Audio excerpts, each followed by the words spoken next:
Support robotnation #1 comic book on the crowdfunding site Kickstarter. A 44-page sci-fi horror comic book for mature readers from New Zealand. We're doing like because we got to pay a third to Kickstarter for this whole for the use of the software, and the website and everything like that, and all their the audience, because they have a huge audience. Kickstarter is the biggest audience when it comes to crowdfunding in the world, right? If you go on Facebook and you look at I love Kickstarter, Kickstarter backers and stuff, or private groups Kickstarter, there's about 100,000 people on some of them, 60,000, 50,000, and it's huge. And you got if you're an indie creator, right, you got to be part of those groups, because that's where your audience is. That's where people get to see it. Because if you're not out there pushing yourself, you're not going to get seen, especially if you're just starting out. And I learned that the hard lesson last year, man. I was like, I should have been like out here like for about a year going, yo, we got this comic coming up. We got this comic coming up, right?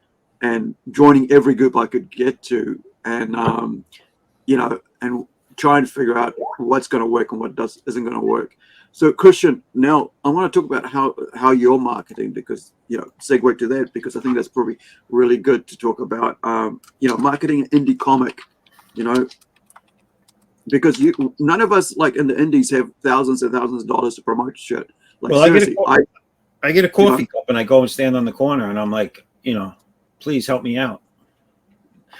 No, I send it everywhere. I'm not as well versed as most people with all the social media, but I mean, I hit Twitter, I hit Instagram, I obviously big on Facebook. I want to get my own YouTube, but for now I've been I've been jumping in and out of people's streams who will have me, obviously, and there's some people that have been really generous and have let me promote my stuff.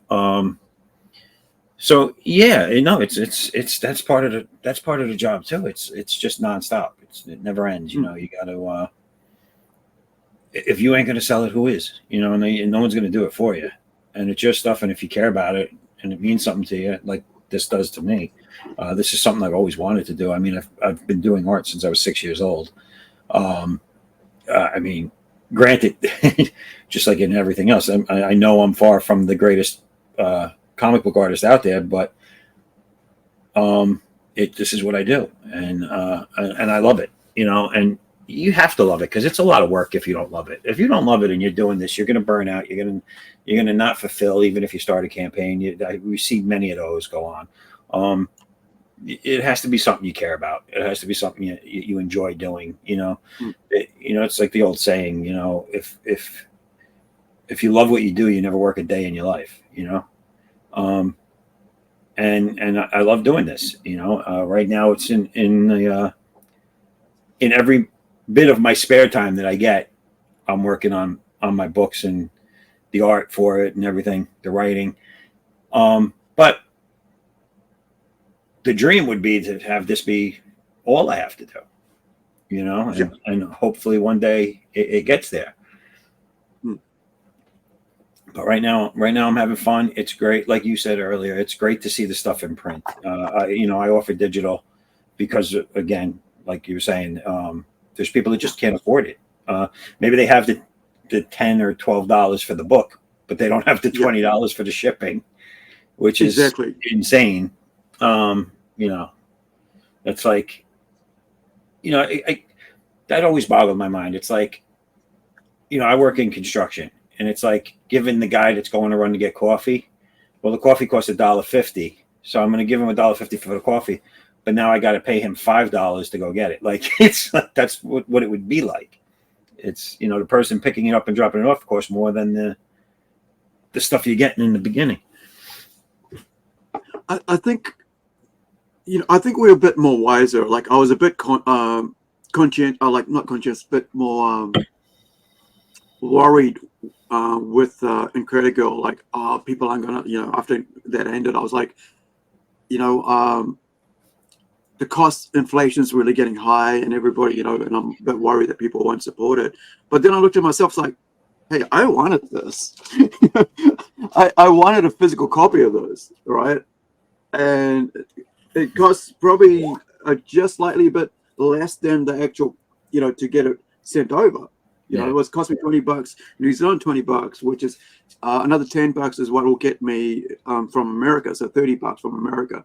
But from these two with the cards, this cost me $20 from New Zealand, which is almost like an hour's worth of work, right? Because I think it's about $25 an hour, which works out to be about $12 US, I think, an hour from Australia. And I'm yet to read it, but I got the guys back. I got to read it before next week because I've got the guys back on next weekend to talk about it and fulfilling that and getting to people and then going to conventions and getting the support and stuff. But I wonder, I don't think we I mean the comic buying, we don't give the comic collectors enough credit, right? And we worry too much about freight. I think, and this is where it came down to me. It's like, well, if I'm willing to do that for myself with other people's work, but also there's works that I want, but I don't have the money for, I'm gonna weigh it up, right? What can I afford? What can I get physical, and what can I get digital? So, I mean, there was about, I think because there's also the other thing I was talking about, like how once you do finish your Kickstarter and you get your your story art done, then you could offer it to a shop, or to a small print, and you go, hey, look, I've got this. Can we now get it through into your store now? It's a complete set, and that was something I was mentioning, like how we do with our robotnation, did do a thing, and I hope everybody looks at this as well, right? That we do something for for stores, right? So we did the thing where we try to do a retail incentive because, like I mentioned, if you've got your complete story done, you can then now go, hey, I've got these books, these 3 books. Can you, have it in your store? And this is the amount, and so on. I've done all these promotions. I've done the Kickstarter. I've got all this. There's people that are, there, but there's other people that bought the digital, but because of freight, they weren't able to, didn't buy it. Maybe those guys would be able to get it through a store now. And so would you carry these 3 books? So with this one, I was like, I got to think of a way to tell a story in one single comic book, yet make it a bit more interesting, make it put another story in there. So you got a 28-page comic book, and then how do I market at stores? You know what? I will now say, well, it's a single standalone book, and every comic that comes out of this series, Robot Nation, is a standalone book. You'll get guest writers, you'll get me writing, you'll get backup stories, maybe by somebody else, 12 pages, 6 pages, and it will open up. And the whole idea will be, it's a Robot Nation idea that there's you're living in a society that's so advanced, you've got robot helpers. It could be robot soldiers, whatever, but the idea is to have robots in it, or cybernetic or stuff like that, and each one's a single issue, self-contained story. So you can pick it up and go, oh yeah, cool, read that, got all the meat and guts out of it. So when the next one comes out, it can come out in 5 years and you won't have to worry about it, they're taking so long, that sort of stuff. Because I understand that as well, because creating comics, right? You do your writing and you do your art yourself. It takes a long time, man. So it takes longer if you're forcing it. It takes if you really are into it. Listen, I did a 40. This one that's coming up now. This campaign that's coming up now is like I said, it's 35 pages plus a 6-issue backup story. I did all of those, and I didn't even realize I was done. It was done so fast. And then what I did is I went back through all of them, and I tweaked some things here and there, and I was like, no, this is done. Leave it alone. Move forward. But I have a little bit of ADD when it comes to my artwork. I lose focus very fast. So so that's why I'm doing it the way I'm doing it. So each arc I do is going to be the main story, the main character. They're going to have their 3 issues. Wrap up their story for right now, go on to another character later, or another group of characters in their book, whatever that is, 3 stories. whatever, 3 issues, whatever. But in the back of each one of them, I'm always going to have that 6-page supplemental that runs with that story, but it's going to be something else. And so I see people put up campaigns now where they offer supplementals, which is basically like something else happening in their universe, but it's not the main story, but it gives you a broader spectrum of their world or their universe or whatever it is. That's what my backup stories are. They're smaller stories. They're not integral to the main continuity, but they fit in somewhere, and it just makes it that much more interesting. And one of my tiers, one of my stretch goals for this one, which is the final stretch goal. So if I make it all the way to the final stretch goal, I'm also going to be offering, and I'm going to try and offer this on every campaign, a different one, but it's going to be an ash can, which is basically going to be the rough. It's going to be the rough pencils of the first 6 or 8 pages of a future story. And I will use these pages when I get to that arc. And now you'll have something way in advance that only the people that bought it at that time when that campaign was around are going to have. It's like pretty much my thought process of this story that now came out 5 years later, 3 years later, whatever it is. So I thought that was something cool to add to it, and it helps me with my, if I'm getting stuck on a page, all right, I'm gonna move over here and work on the ash can stuff. Yeah, kind of break the block and then move back.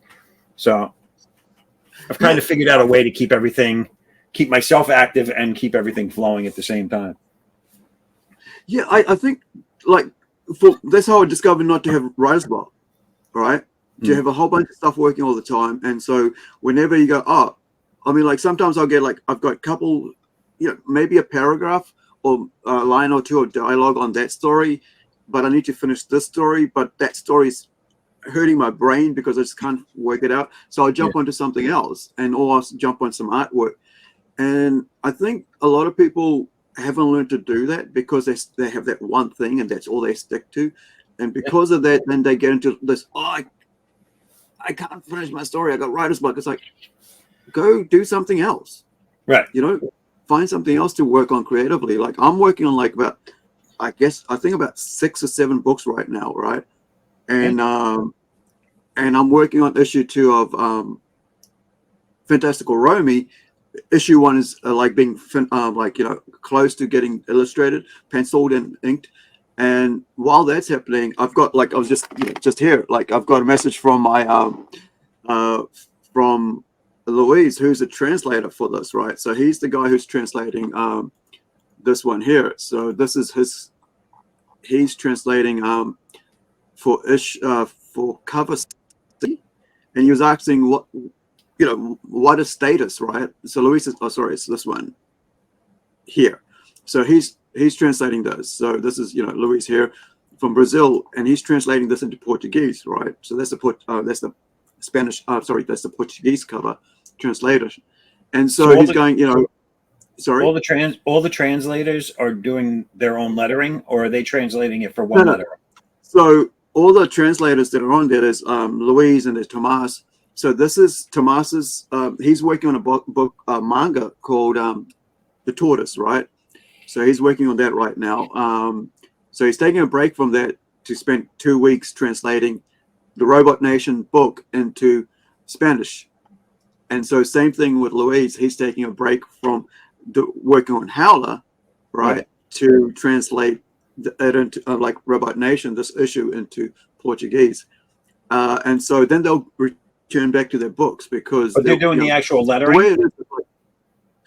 Oh no, I do all the lettering myself. Oh, okay. So they're translating it, and you're just gonna give it to you, and then you put it in. I got it. Yeah. So this is a sample of that here. So this is a page here. So this is, this is Louise here. So this is in Portuguese right here. I don't know how to read Portuguese, so but I do know what this says. Right. This is Venus Colony Alpha. Right. This is Captain Prashankar. Calling again, right? And so, por favor, right? Respond, and so on, and and so it's this is the magic of working with people who love the art form, right? Yeah. Who who you have the support of as creators. Like they've got their own book. I'm like, hey guys, so some people were talking about like, translations. Would you guys like to do that? Yeah. Luis, do you speak? Can you do it in Spanish? No, Aru, I don't. We don't speak Spanish in Portugal. Oh, in Brazil, I should say. In Brazil, right? We speak Portuguese. And I'm like, wow, that's a new thing I've just learned. Please support the Robot Nation comic book on Kickstarter, a 44-page full-color sci-fi horror comic book for mature readers from New Zealand. The comic book is translated into 3 languages, English, Spanish and Portuguese, with amazing art and variant covers from artists around the world. This first issue of Robot Nation will be released as self-contained one-shot style complete books. Each issue has 2 stories. Visit Kickstarter.com and use Robot Nation in the search bar.